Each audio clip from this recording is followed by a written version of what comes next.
thought had pagan inceptions were actually practiced by Christians before they were by pagans, and pagans had appropriated them from Christians, not the other way around.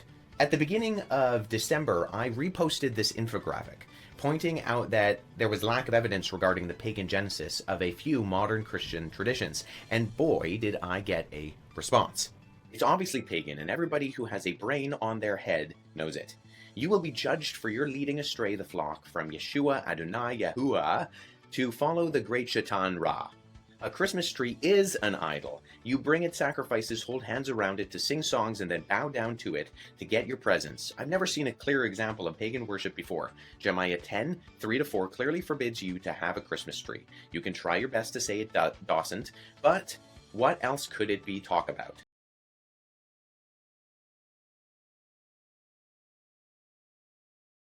9, behold, I will make them of the synagogue of Satan, which say they are Jews and are not, but do lie. And I'm speaking directly to you, Rabbi Shmuley. The fact that you would try to say, I am Jewish, and this is what I believe, and do and say the things that you are doing. People can see and hear evil, and what you are doing right now is an act of evil. The lies that you are telling, not just on me, but also on my family members, are a good example for the world to see what we are referring to when we call something radical Zionism.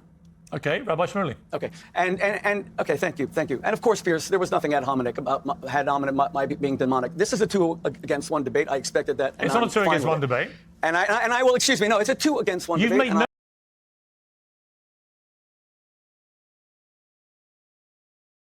Same one Paul used, the King James Version. You know, we have so many versions today that you can stand up and quote scripture, and if you misquote it, they think you're using another version. And it's very interesting. I guess my wife and I must have 25 different versions. Well, I'm going to the King James Version as I normally do in my preaching. I like a number of the versions, and they throw a lot of light on it. And I heard the story that someone told about the Apostle Paul had Timothy had received a letter from the Apostle Paul. And behind him were 2 donkeys loaded down with baggage, and they said, what is all that? They said, well, these are the commentaries to tell you what Paul is saying in that letter.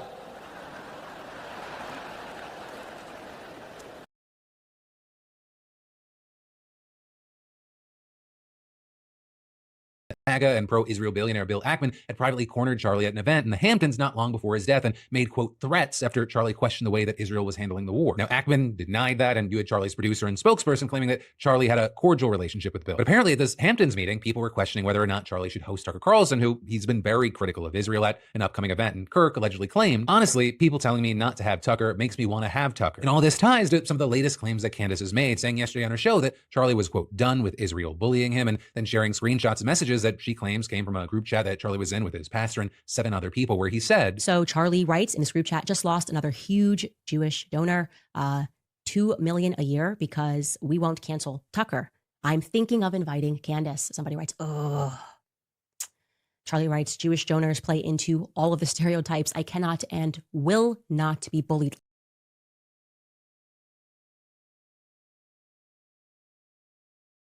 Anyone is a hearer of the word and not a doer.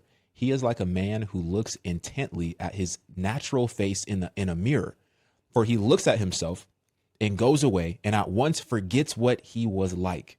But the one who looks into the perfect law, the law of liberty, and perseveres being no hearer, who forgets but a doer who acts, he will be blessed in his doing.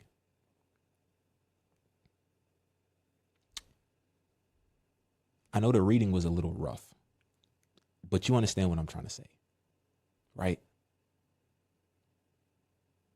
Be doers of the word, not just hearers. Be doers of the word.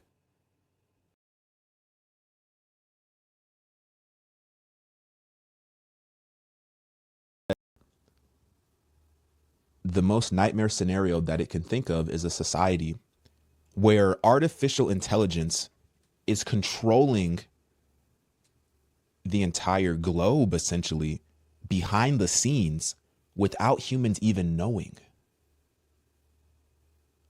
AI is already smarter than 95+% of people on the planet.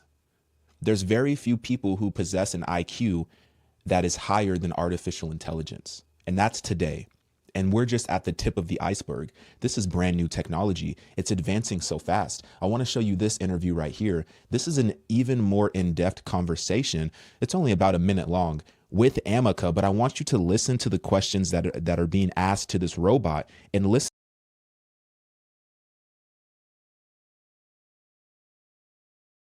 Back to the moon, this time to stay. Jeff has said over and over again that the most important work he's doing is work in space. What he's built with Amazon is really important and really interesting, and it's revolutionized commerce. But it's only revolutionized commerce. Bezos' plan is to chart a new course for the future of humanity. Manufactured worlds, rotated to create artificial gravity with centrifugal force. These are very large structures, miles on end, and they hold 1 million people or more each. It's an idea he's had since he was a teenager. This is me in high school, and I want to highlight this quote: "The Earth is finite. If the world economy and population is to keep expanding, space is the only way to go." I still believe that. The way Jeff Bezos sees it is that consumerism is an example.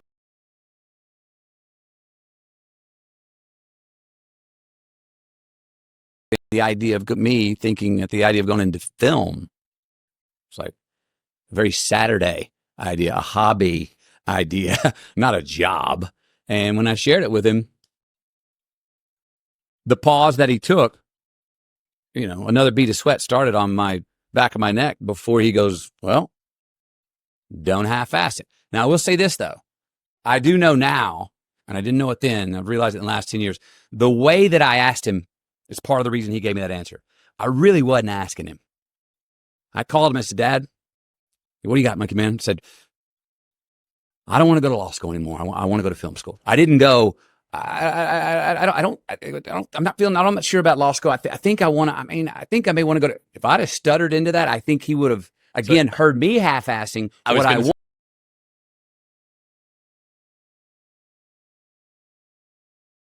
Sidebar, presented by Law and Crime. I'm Jesse Weber.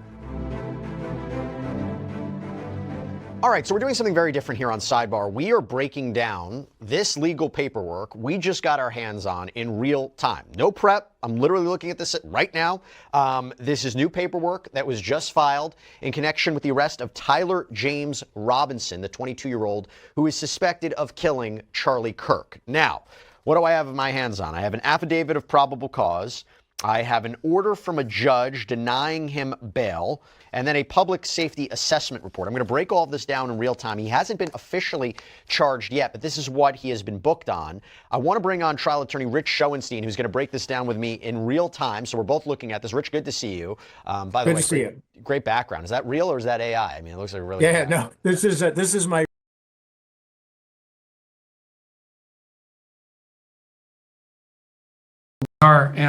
And then electric guitar to follow up with that. Interesting. Yeah, and it's really good. It really, really helps the audience focus.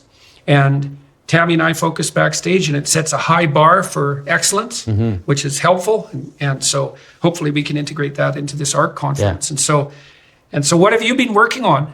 Well, I've been doing a lot of speaking, but the big thing that I'm focused on right now is I'm writing fairy tales. You know, one of the things, we've been complaining, a lot of people are complaining about the way the stories are going, in the movies and the way that stories are being told to children right now. And I thought instead of complaining, maybe we could try to take charge of that instead and just start to retell the stories. There's an interesting thing that happened in the 1930s. When we look at Disney's Snow White, we think that, this old story, it's the